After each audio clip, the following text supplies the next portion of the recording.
All right, my friends, welcome back. Here we are at game number 3. This is going to be the final game here between SjoW and Harstem. We are on the map Dual Site. Harstem spawning on the right-hand spawn location as our pink Protoss player, and then down over here in the lower left-hand spawn location, we've got SjoW as the blue Terran player. Yes, this is going to be the last game in this best-of-3 series. We're, of course, now tied up 1-1. SjoW ended up losing last game. Harstem moved out last game with some nice drops at the same time. We saw SjoW pushing across the center of the map, and Harstem was able to mop him up pretty easily. He had 2-2 upgrades, so a full level upgrade ahead of SjoW, who was only at 1-1.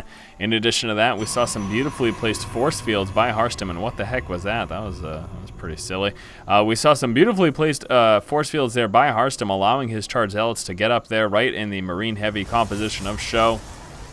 And yeah, that was just perfect. That could not have gone any worse, unfortunately, for SjoW.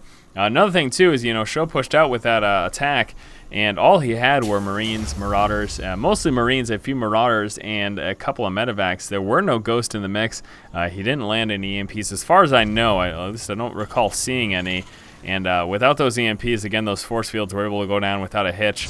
I'm pretty sure there was also Guardian Shield up for that engagement as well. All right, Harstem now dropping his pylon and gateway, will be heading out with his first probe, and obviously he knows where his opponent is. There are only 2 spawn locations on this map. He should be able to get to SjoW's base before this barracks does finish, so I probably am going to expect a little bit of probe harass there on that SCV. Just try to do a little bit of damage and hinder that. I doubt he'll stop this barracks from completing in time, but still, might as well get a couple shots off and possibly try to kill the SCV. That's something that, I mean... It's by now you'd feel like players are accustomed to this type of harass, but I still sometimes see in league games people just have no idea how to deal with it. Now you will notice that he didn't even bother that time to try to engage the SCV. That was simply because he was just about done building that racks. He realized it was pretty much useless. Now he's just going to be dancing around, getting some scouting done, and then he should be heading out of the base. You're going to see him move on down just so he can get out of there before that first Marine finishes.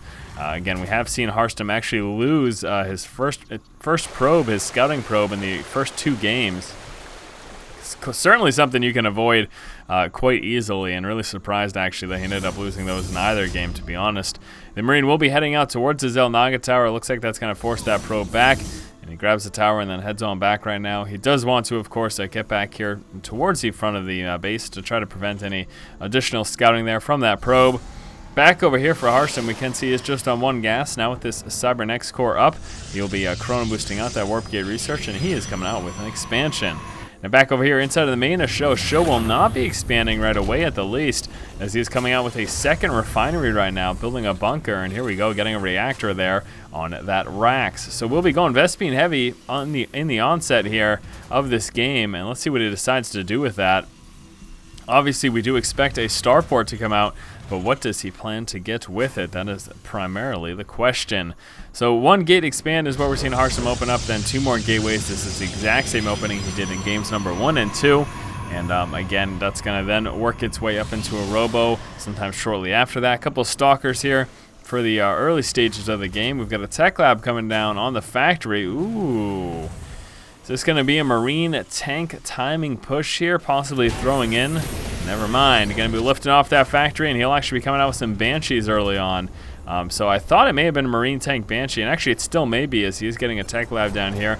There are all sorts of timing pushes that he could possibly be doing, but given the tech lab here, we're obviously either going to see tanks or Blue Flame Hellions. I would have to assume it would be tanks. I'm assuming this is going to be a Marine tank Banshee timing push. Unless he gets a Raven right now and proves me completely wrong. Nope, there's the Banshee, and I don't know, with this, a lot of times you're going to see the player opt out of that cloaking research and instead be able to use that Vespene on getting some tanks. And there it is, timing push coming from SjoW. He's going to stick on 1 base right now. We'll be pumping out these Marines, tanks, and Banshees, and then he'll basically be pushing out when he feels confident that he has just enough forces to be able to overwhelm Harstem in the early game. Now we do have 1 pylon right now, and he is attempting to provide some early game aggression. With this bunker, though, it's going to make it impossible, really, for Harstem to do too much damage. And also, it'll make it so that he's not getting any scouting done. Now, he does see the reactor racks, and, that's something to keep in mind. That's something to consider, seeing that reactor racks. But he does not necessarily know just with that this Marine tank Banshee push will be coming. That's not a kind of a dead giveaway. Now you'll notice no research coming out on either of these tech labs. There is no siege tech, there is no cloak research coming out. He'll be primarily utilizing these tanks to try to take out those stalkers, and they're very effective at it. Just unsieged, they just have very, very high DPS, and they're able to just tear through those armored units. So clearly the Stalker, and then using the Marines and the Banshees to do everything else. He's also going to be moving down ahead of time with this Banshee to do a little bit of harass, and you can see right now already getting 2 worker kills, trying to get a 3rd. Unfortunately, that Stalker does intercept him. That's going to force him back over here towards the main. Got a couple Stalkers to intercept that one as well. And, oh no, very close to losing this Banshee. It's going to be a close one, but it looks like he will be able to make it away. Obviously, the observers only get it coming in use because he can check where the Banshee is. There is no cloak research for him to utilize. And here comes the push right now, pulling down with a bunch of SCVs. Let's take a look here at the unit count.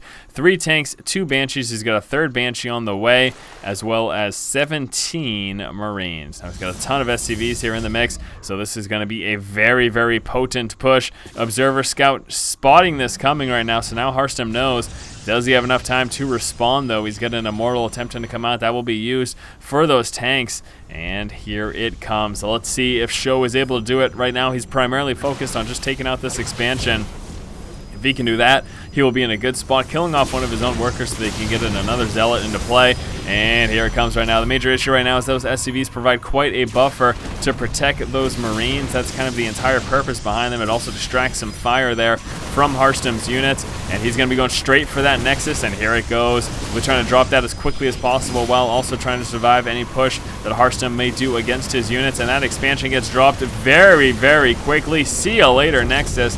Harstem now feeling comfortable to engage. Here comes the Guardian Shield. Now is a moment of truth. Harstem needs to be able to take out this force, or else he's going to lose a game. Look at those SCVs providing a beautiful buffer there for those Marines. Unfortunately, though, with all those probes and Zealots, they are able to catch up and get close enough to be able to take most of them out. But we still got 1 tank left, a bunch of Marines, down to just a few Stalkers, and that is it. SjoW won the game, taking out the expansion. There's really nothing that Harstem can do right now. SjoW is going to be able to continue to churn out units, and now with Harstem just on 1 base, he is pretty much out of luck at this point in the game. And again, you can see even without siege tech, these siege tanks are very effective at taking down anything armored, specifically focusing on those Stalkers. They're also quite effective at taking out buildings.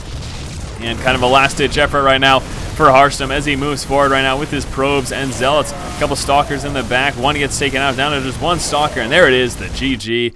And that's going to do it for this series.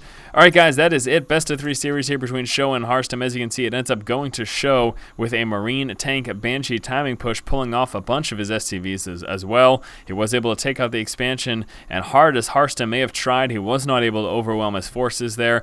Some nice target fire there from the siege tank, specifically trying to take out the Stalkers and using the Marines and Banshees for everything else.